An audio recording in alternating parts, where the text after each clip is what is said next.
Hello students, हम जो पढ़ रहे थे वो पढ़ रहे थे फिजिकल वर्ल्ड। ओके, एकदम थ्योरेटिकल टॉपिक था। फर्स्ट चैप्टर है आपके सिलेबस का, इसलिए छोड़ा हुआ था, है ना। जस्ट ये चैप्टर ये बताता है कि फिज़िक्स में अपन पढ़ते क्या हैं, करते क्या हैं। फिज़िक्स में जस्ट इंटरेस्ट डेवलप करता है। ओके, प्योर थ्योरेटिकल टॉपिक है, समझने का कोई ख़ास चीज़ है नहीं, बस पढ़ना है। ठीक है, उसके लिए मैंने आपको नोट्स भी भेजे हैं। वो 2 पेज के हैं, असाइनमेंट टाइप के। उनको आप कॉपी के अंदर एज इट इज़ वैसे के वैसे लिख लेना। ठीक है, कोई ख़ास चेंजमेंट है नहीं, और आप उनको वैसा का वैसा पढ़ लीजिए, है ना। बाकी मैं वीडियो में भी वही नोट्स समझा रहा हूँ। ये जो लिखे हुए हैं ये वही नोट्स हैं जो मैंने आपको सेंड किए हैं। ठीक है, कहीं कहीं छोटा मोटा चेंजेस है, वो मैंने वीडियो में कर दिया है, और वो मैंने आपको मैं बता भी दूंगा वीडियो में जब आएगा चेंज, कि बेटा यहाँ पे चेंज है, इसको यहाँ से पढ़ लेना। ठीक है, बाकी लगभग 99% सेम ही है। तो आप जो आपको नोट्स भेजे गए हैं आप उनको कॉपी के अंदर लिख लेना, और वैसा का वैसा बस पढ़ना है। ठीक है, समझने का तो कुछ है नहीं खास, बाकी फिर भी एक रीडिंग अपन भी लगा लेते हैं। ओके, तो कल तक जो अपन ने कर लिया था वो कर लिया था अपन ने। क्या चीज़ किया था? थ्रस्ट इन फिजिक्स, है ना। कौन कौन से थे? यूनिफिकेशन एंड रिडक्शन, है ना।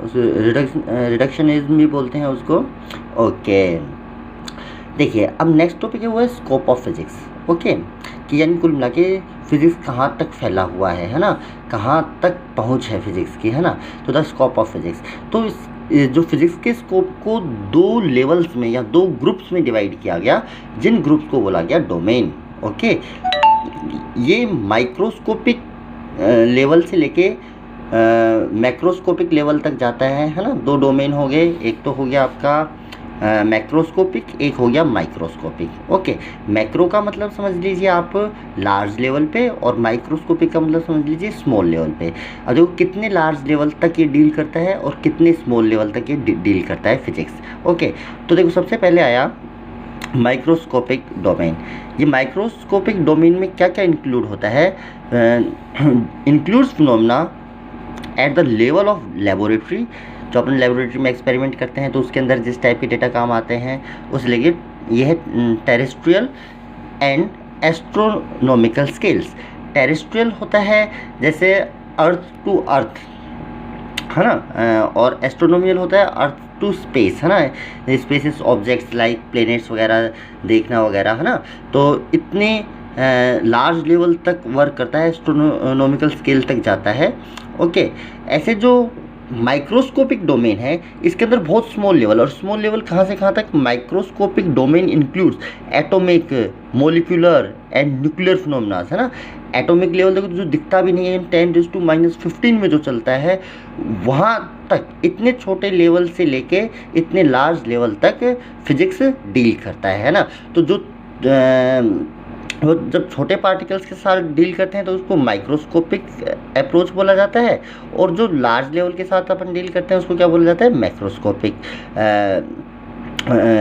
अप्रोच बोला जाता है ना। ये जो मैक्रोस्कोपिक अप्रोच है ये जनरली क्लासिकल फिजिक्स में काम में आते हैं ना। क्लासिकल फिजिक्स, है ना, जिसमें अपन थोड़े रिलेटिवली लार्ज लेबोरेटरी लेवल की बॉडीज़ की बात करते हैं, उसको बोला जाता है क्लासिकल फिजिक्स, है ना। क्लासिकल फिजिक्स में जो इंक्लूड होते हैं वो होते हैं जैसे आपके मैकेनिक्स हो गया, थर्मोडाइनेमिक्स हो गया, है ना। मैकेनिक्स अभी आप जानते नहीं, आगे जाके पढ़ेंगे, जिसमें अपन फोर्स और मोशन वगैरह पढ़ेंगे। नेक्स्ट चैप्टर अपना वही है ना। ये इस टाइप के टॉपिक जो आते हैं ये किसके अंदर आते हैं? मैक्रोस्कोपिक के अंदर, है ना। ऐसे माइक्रोस्कोपिक जो अप्रोच है ये काम आती है जनरली जब इतने छोटे लेवल पे अपन एटॉमिक लेवल के ऊपर पहुंच जाते हैं, तब जाके ये अपनी काम आती है ना। जैसे न्यूक्लियर फिजिक्स हो गया आपका, ये जैसे क्वांटम फिजिक्स हो गया, है ना, जिसके अंदर माइक्रोस्कोपिक अप्रोच काम में ली जाती है। तो मैक्रोस्कोपिक अप्रोच किस में काम में ली जाती है? क्लासिकल फिजिक्स में। इसके अलावा माइक्रोस्कोपिक अप्रोच है ये कहाँ पे काम में ली जाती है? ये आपके जनरली आप समझ लो मॉडर्न फिजिक्स या ये क्वांटम फिजिक्स में। ओके, अच्छा, उसके अलावा एक इनके इंटरमीडिएट एक और उसको बनाया गया है जिसको बोलते हैं मेसोस्कोप। तो जो मेसोस्कोप है ये इन दोनों के मिड के पार्टिकल लगभग ग्रुप ऑफ द 100 एटम्स, इतने बड़े पार्टिकल्स के साथ ये डील करता है। तो अपन ने यहाँ से देखेंगे तो आपको सिंपल सा एक चीज़ पता चलेगी कि scope of physics is very wide. Physics का स्कोप बहुत वाइड है, बहुत स्मॉल लेवल से लेके बहुत लार्ज लेवल तक जाता है। It deals with object of size as large as universe. देखो अपन एस्ट्रोनॉमिकल पढ़ रहे थे ना, तो ये यूनिवर्स के साइज, जो एक्सपेक्टेड साइज है यूनिवर्स का वो है 10⁻25 मीटर। ये 25 है भाई, है ना, 10⁻25 मीटर। इस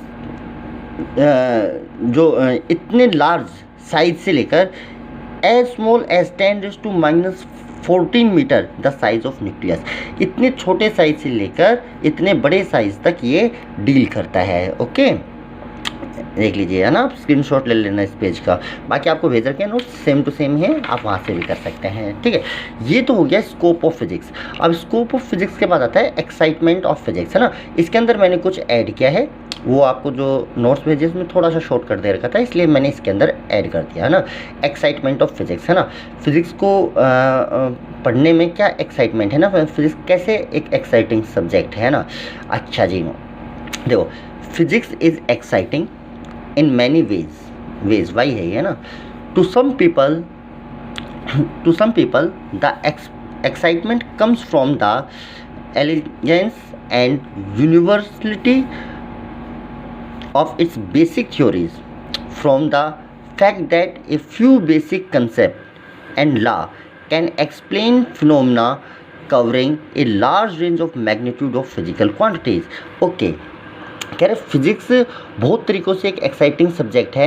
इन्होंने बोला कि कुछ लोगों को इस चीज़ से एक्साइटमेंट आता है कि देखो जो इसकी बेसिक जो थ्योरीज हैं उनकी यूनिवर्सलिटी, यानी कुछ बेसिक थ्योरी का यूज़ करके ही आप यूनिवर्स की बहुत सारी चीज़ों को एक्सप्लेन कर पा रहे हो, है ना। अगर आप सिमिलरिटी देखें तो जैसे मान लो एक एटम की स्ट्रक्चर है जिसके अंदर एक न्यूक्लियस के चारों तरफ इलेक्ट्रॉन्स घूम रहे हैं, देखो सेम सिमिलरिटी अगर आप देखोगे यूनिवर्स के अंदर, देखो जैसे सन के चारों तरफ प्लैनेट्स घूम रहे हैं ना, तो बहुत सिमिलरिटीज़ मिलती हैं और कुछ बेसिक थ्योरी से ही हर चीज़ को एक्सप्लेन किया जा सकता है ना। कुछ फ्यू थ्योरी से we can explain large number of physical phenomena, है ना। वापस से देख लीजिए, physics is exciting in many ways. To some people, the excitement comes from the elegance and universality of its basic theories, from the fact that a few basic concepts and law can explain phenomena covering a large range of magnitude of physical quantity। okay, तो कुछ तो इस चीज़ से कि देखो इतनी ज़्यादा जो फिज़िकल फिनोमेनाज हैं वो लगभग सारी कुछ बेसिक रूल्स के अकॉर्डिंग ही सारी अकर हो रही हैं ना, कोई बहुत ज़्यादा रूल नहीं बने हुए हैं, है ना। उनसे एक्सप्लेन किया जा रहा है कुछ ही रूल से, है ना। एक्साइटमेंट ये चीज़ एक्साइटेड करती है। दूसरा देखो, to some others the challenge in carrying out imaginative new experiment to unlock the secret of nature and to verify theories is thrilling।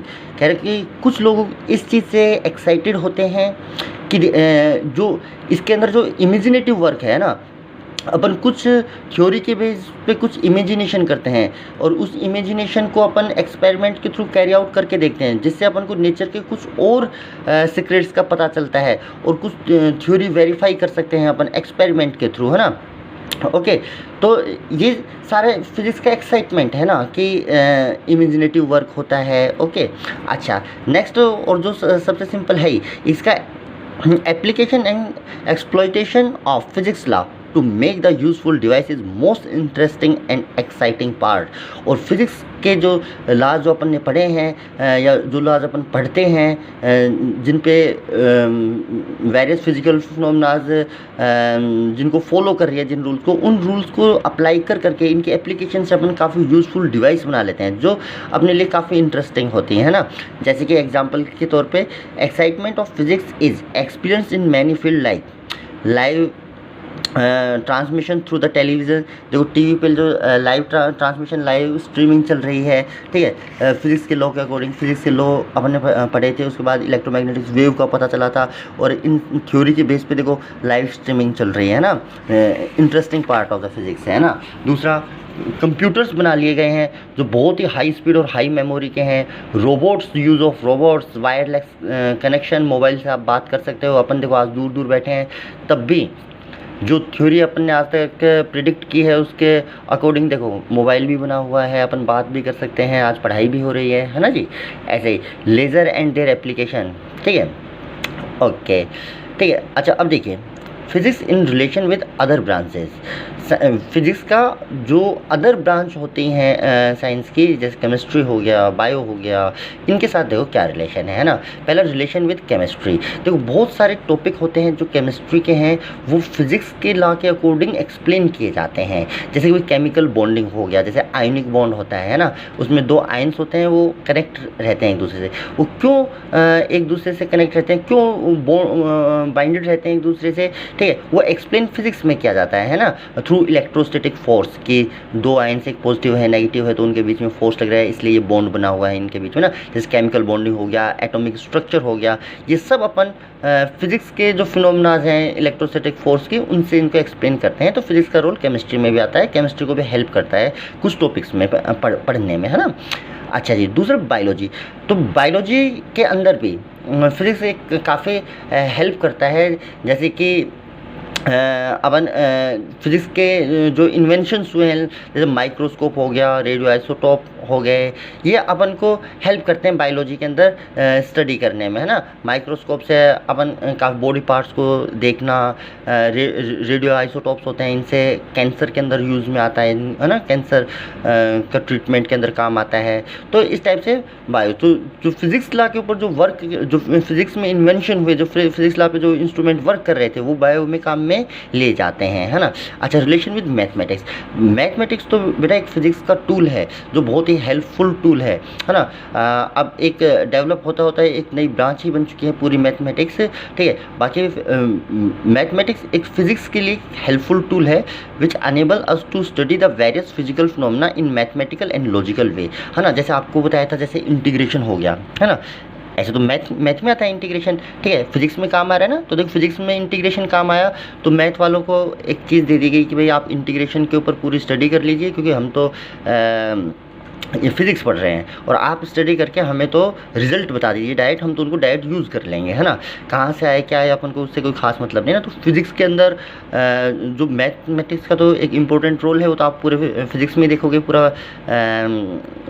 आपने सुना भी होगा जिसके मैथ अच्छा है उसकी फिज़िक्स अच्छी होती है ना। अच्छा, तो क्योंकि मैथ का काफ़ी यूज़ आता है फिज़िक्स के अंदर, ओके। इसके अलावा जो आपके एस्ट्रोनॉमी है ना, जैसे एस्ट्रोनॉमी का मतलब जो जैसे बताए ना, जो स्पेसेस स्टडी के लिए, है ना, जो ब्रांच आती है उसको बोलते हैं एस्ट्रोनॉमी, ठीक है। तो एस्ट्रोनॉमी में जो एस्ट्रोनॉमिकल टेलीस्कोप्स वगैरह बने हुए हैं, जिनको अपन प्लैनेट्स या दूसरे स्पेसेस ऑब्जेक्ट्स को देखने के अंदर इनका यूज़ करते हैं, वो सब भी किसके ऊपर वर्क करते हैं, फिज़िक्स के फिजिकल लॉज के ऊपर वर्क करते हैं। जैसे एस्ट्रोनॉमिकल टेलीस्कोप हो गया, है जी, न्यूटन्स टेलीस्कोप हो गया, वगैरह वगैरह, है ना।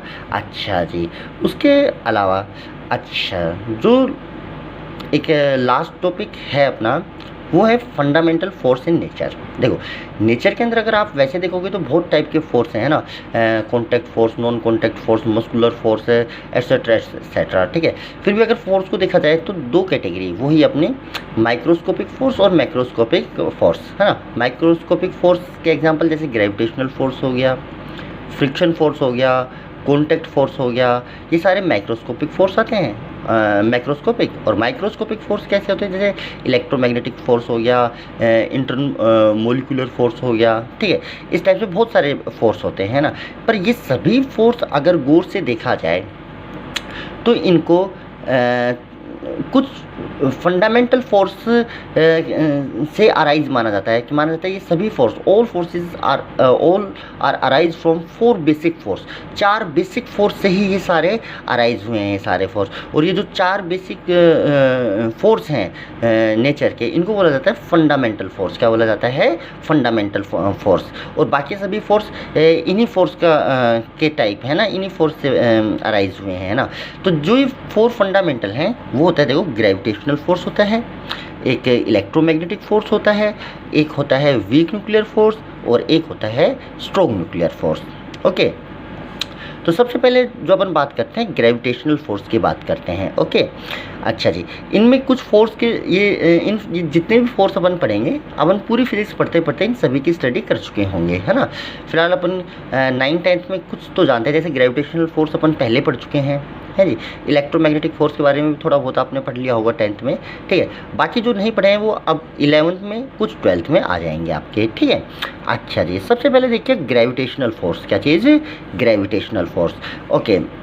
तो ग्रेविटेशनल फोर्स देखो, ये जो ग्रेविटेशनल फोर्स होता है वो 2 ऑब्जेक्ट्स जिनके पास मास हो, किन्हीं भी 2 ऑब्जेक्ट जिनके पास मास होगा उनके बीच लगेगा, ठीक है। तो इसका जो मेन रीज़न होता है ग्रेविटेशनल फोर्स का, वो होता है मास। देखो, ग्रेविटेशनल फोर्स का जो फर्स्ट पॉइंट है वो क्या है? It is due to mass between 2 objects और बॉडी।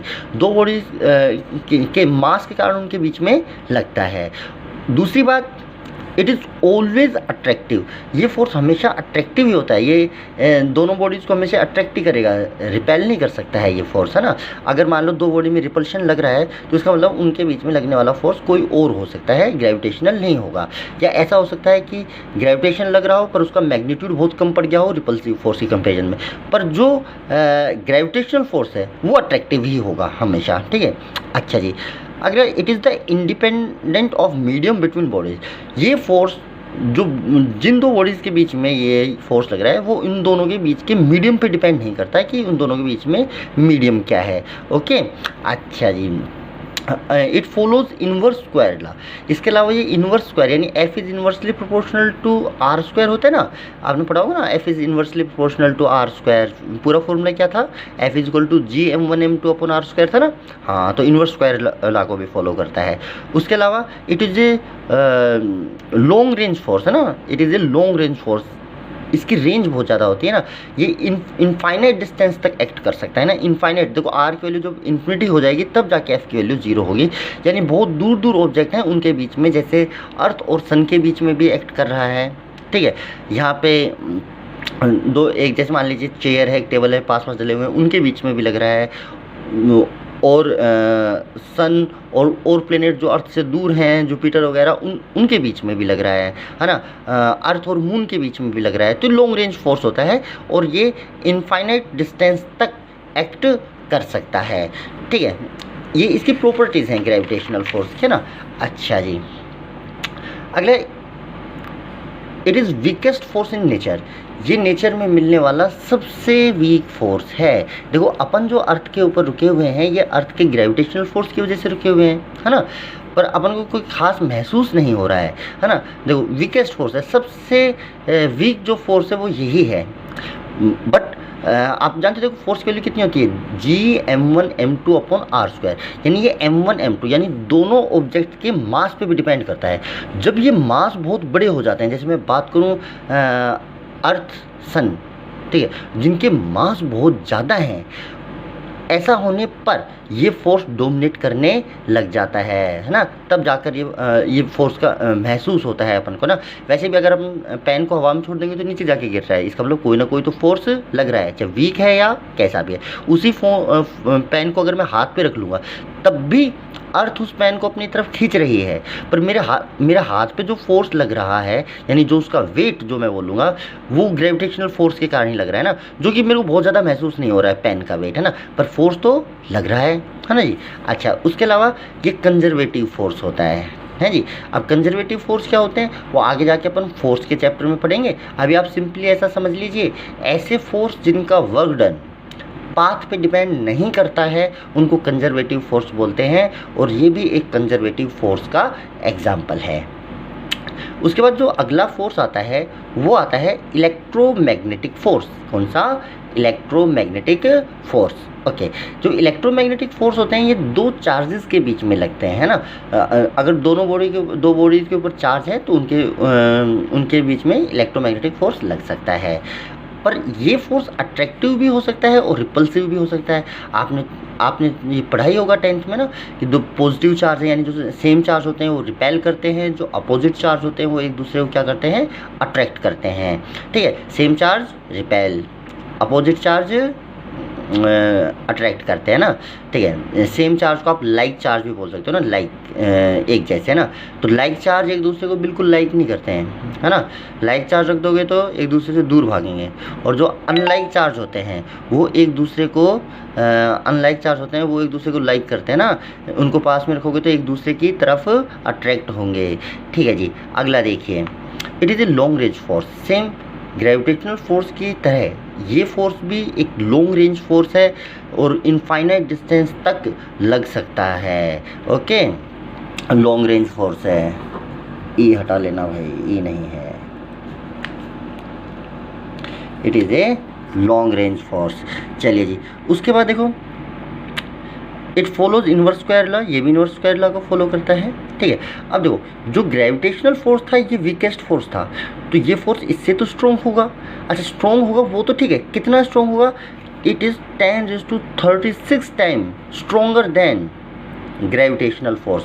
ग्रेविटेशनल फोर्स से 10⁻36, समझ रहे हैं, 10⁻36 टाइम स्ट्रॉन्ग होता है। तो देख लीजिए आप ग्रेविटेशनल फोर्स कितना वीक होता है जी। अगला देखिए, ये है अब देखो, इलेक्ट्रोमैग्नेटिक फोर्स ही है जो न्यूक्लियस के चारों तरफ कौन इलेक्ट्रॉन घूम रहा है। इलेक्ट्रॉन नेगेटिवली चार्ज होता है, न्यूक्लियस पॉजिटिवली चार्ज होती है ना, उनके बीच में लग रहा है ये फोर्स, है ना। और इतना स्ट्रॉन्ग होता है 10⁻36 टाइम्स। ओके, नेक्स्ट फोर्स है वो है वीक न्यूक्लियर फोर्स। कौन सा है? Weak nuclear force. अब जो वीक न्यूक्लियर फोर्स है ना, ये जनरली आप, जब मैं आपको न्यूक्लियर फिजिक्स पढ़ाऊँगा 12th में तब आपको समझ में आएगा। पर आप ये समझ लो कि जब रेडियो एक्टिव डिके होता है और उनमें जब बीटा डिके होता है तो कुछ पार्टिकल्स निकलते हैं, न्यूट्रिनो, एंटी न्यूट्रिनो, इलेक्ट्रॉन्स। ठीक है, तो उन जो ऐसे बेसिक एलिमेंट्री पार्टिकल्स होते हैं ये उनके बीच में लगता है। ठीक है, तो it appears in radio active beta decay. It operates with in elementary particles like electron and neutrino. Neutrino ऐसे छोटे पार्टिकल्स के बीच में लगता है जो न्यूक्लियर फोर्स से थोड़े से वीक, ये है तो न्यूक्लियर फोर्स ही पर ये वीक है ना। इनके बीच में जो फोर्स लग रहा है इतना स्ट्रॉन्ग नहीं है, इसलिए जब डिके होता है तो ये पार्टिकल्स बाहर एमिट हो जाते हैं। ठीक है, अच्छा, अगला, अभी तक दो फोर्स पढ़े थे ये दोनों ही लॉन्ग रेंज फोर्स थे। अब ये जो फोर्स है न्यूक्लियर फोर्स, ये स्मॉल रेंज फोर्स हैं। देखो, जो भी ये न्यूक्लियस के अंदर ही प्रेजेंट होता है, न्यूक्लियस का साइज 10⁻15 होता है, तो लगभग इस रेंज के ये फोर्स होते हैं, वहाँ तक ही एक्ट करते हैं। ठीक है, it is 10⁻25 time stronger then gravitational force. ये ग्रेविटेशनल फोर्स है 10⁻25 टाइम स्ट्रॉन्ग होता है। ये वीक न्यूक्लियर फोर्स है ना, जो कि कैसा होता है? Short range force. ठीक है, अगला देखिए, अगला बचा स्ट्रॉन्ग न्यूक्लियर फोर्स। कौन सा? Strong nuclear force. Strong nuclear force देखिए, ये क्या है? Strong nuclear force acts between nucleons. Nucleon क्या होते हैं? जो आपके पार्टिकल्स किस में प्रेजेंट होते हैं? न्यूक्लियस के अंदर, तो ये न्यूक्लियॉन्स के बीच में लगता है। अच्छा, अब तो सीरीज बात है, ये भी शॉर्ट रेंज फोर्स होगा, क्योंकि जो न्यूक्लियॉन्स होते हैं वो न्यूक्लियस के अंदर ही तो थे और न्यूक्लियस बहुत छोटा होता है। एटम ही जब बहुत छोटा होता है तो न्यूक्लियस तो उसका एक छोटा सा पार्ट है ना। अच्छा जी, तो सबसे पहले it's acts between nucleons. It may be attractive और रिपल्सिव। ये भी अट्रैक्टिव और रिपल्सिव हो सकता है। ये सेपरेशन बिटवीन न्यूक्लियॉन्स पे डिपेंड करता है। न्यूक्लियॉन्स अगर बहुत ज़्यादा पास आ जाते हैं तब ये रिपल्सिव हो जाता है। थोड़ा सा सेपरेशन बढ़ता है तो ये अट्रैक्टिव हो जाता है, और थोड़ा सा और ज़्यादा सेपरेशन बढ़ जाएगा तो लगना ही बंद हो जाता है, क्योंकि शॉर्ट रेंज फोर्स है। ओके, अच्छा जी, it is the strongest force found in nature, ये नेचर में मिलने वाला सबसे स्ट्रॉन्ग फोर्स है, इससे स्ट्रॉन्ग कोई फोर्स अवेलेबल नहीं है। अच्छा जी, और ये कितना स्ट्रॉन्ग है, ये 10⁻38 times stronger then gravitational force, gravitational force से 10⁻38 टाइम्स स्ट्रॉन्ग है। ठीक है, अच्छा अब देखो मैंने इन सभी फोर्स के रेशियो लिख रखे हैं यहाँ पे। तो ये SN का मतलब है स्ट्रॉन्ग न्यूक्लियर फोर्स, ये है electromagnetic force, weak nuclear force और ग्रेविटेशनल फोर्स। ओके, और इनका रेशियो आता है 10⁻38, ये 38 है ना, 10⁻36, 10⁻25 है ये। Okay, and 1। तो अगर ग्रेविटेशनल फोर्स को 1 लिया है तो ये इससे कितना स्ट्रॉन्गर हो गया, 10⁻25 टाइम्स, और ये ग्रेविटेशनल फोर्स से कितना स्ट्रॉन्ग हो गया, 10⁻36 टाइम्स, और ये वाला कितना स्ट्रॉन्ग हो गया, 10⁻38 टाइम्स। इतना स्ट्रॉन्ग इन फोर्स के बात है। ठीक है, तो ये रिलेटिव स्ट्रेंथ हो गई इन फोर्स की। ओके, अच्छा जी, उसके अलावा जो बचा वो बचा आपके पास कंजर्वेशन लॉ। क्या बचा, कंजर्वेशन लॉ। ठीक है, देखिए कंजर्वेशन,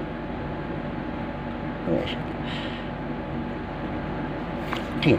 अच्छा, बहुत सारी ऐसी फिनोमेनाज जो फिनोमेनाज होते हैं जो डिफरेंट फोर्स के कारण अकर हो रहे हैं, या डिफरेंट फोर्स किसी भी फिनोमेना को ऑपरेट कर रहे हैं। ठीक है, तो कई बार क्या होता है, जब फोर्स के कारण कोई एक्टिविटी या फिनोमेना हो रही है तो कुछ क्वांटिटीज़ ऐसी रहती हैं जो अनचेंज्ड रहती हैं ड्यूरिंग द होल प्रोसेस, पूरी प्रोसेस के दौरान वो चेंज ही नहीं हो रही है ना, जितनी स्टार्टिंग में थी उतनी लास्ट में ना, काफ़ी चीज़ें बदल रही हैं पर वो कुछ चीज़ें नहीं बदल रही हैं। जो चीज़ कांस्टेंट रहती है, जो चेंज नहीं होती है, उनको बोलते हैं कंजर्व हैं। ये चीज़ें क्या हैं, कंजर्व। तो ऐसे बहुत कई सारे कंजर्वेशन लॉ हैं जो डिफरेंट केस में कंजर्व रहते हैं ना। जो क्वांटिटी कंजर्व रहती है उसके नाम पे कंजर्वेशन लॉ बोल दिया गया है उसको। तो अब देखिए कौन कौन से चीज़ें कंजर्व रहती हैं और किन किन कंडीशन में रहती हैं, है ना। तो जो कंजर्वेशन लॉ है वो सबसे पहला है mechanical energy conservation law. Okay, क्या चीज़ है ये, mechanical energy conservation law, mechanical energy conservation law. ठीक है, ये कब लगता है, ये लगता है जब फोर्स जो भी फोर्स लग रहे हैं बॉडीज़ पर, जब फोर्स का नेचर कैसा होता है, कंजर्वेटिव। कैसा होता है, कंजर्वेटिव। जब फोर्स कंजर्वेटिव लगते हैं तब मैकेनिकल एनर्जी कंजर्व रहती है। अब बात आई सर मैकेनिकल एनर्जी क्या होती है। मैकेनिकल एनर्जी होती है काइनेटिक एंड पोटेंशियल एनर्जी का सम। ठीक है, यानी कुल मिला के मैकेनिकल एनर्जी कंजर्वेशन लॉ ये है कि जब कंजर्वेटिव फोर्स एक्ट कर रहे हों तब सिस्टम की मैकेनिकल एनर्जी कंजर्व रहती है, यानी kinetic energy plus potential energy का सम रहेगा वो कांस्टेंट रहेगा। ओके, तो मैकेनिकल एनर्जी कंजर्वेशन लॉ है, इसके अंदर क्या चीज़ कंजर्व रहती है, मैकेनिकल एनर्जी, यानी kinetic energy plus potential energy, इनका सम कांस्टेंट रहेगा। पर ये कब, जब फोर्स कंजर्वेटिव लग रहा हो। दूसरा है एनर्जी कंजर्वेशन लॉ। ये क्या है, एनर्जी कंजर्वेशन।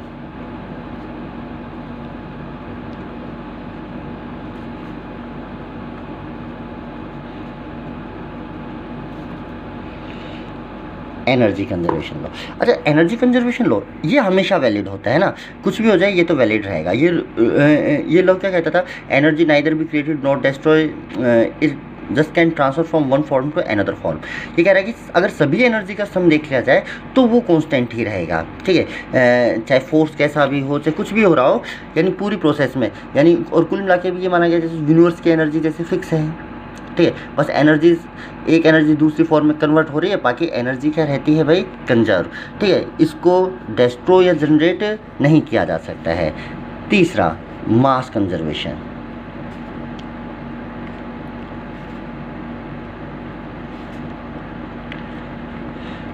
ठीक है, मास कंजर्वेशन ये कहता था कि जो टोटल मास है वो कंजर्व रहता है। टोटल मास क्या रहता है, कंजर्व, मास चेंज नहीं होगा। ठीक है, मास उतना ही रहता है। बाकी कुछ टाइम के बाद जब आइंस्टीन जी ने ये इक्वेशन दी थी E=mc², तब उन्होंने कहा था कि मास कंजर्व नहीं रहता है, मास को एनर्जी में कन्वर्ट किया जा सकता है। उसके बाद से ये बोला जाने लग गया कि मास और एनर्जी का सम कंजर्व रहता है। ठीक है, मास कंजर्वेशन हर जगह वैलिड नहीं होता है, कई बार मास एनर्जी में कन्वर्ट हो जाता है, जैसे कि आपके न्यूक्लियर रिएक्शन में, न्यूक्लियर फ्यूजन के अंदर हो जाता है। ठीक है, अगला जो है वो है मोमेंटम कंजर्वेशन, जिसको अपन बहुत ज़्यादा काम में लेने वाले हैं 11th में। मोमेंटम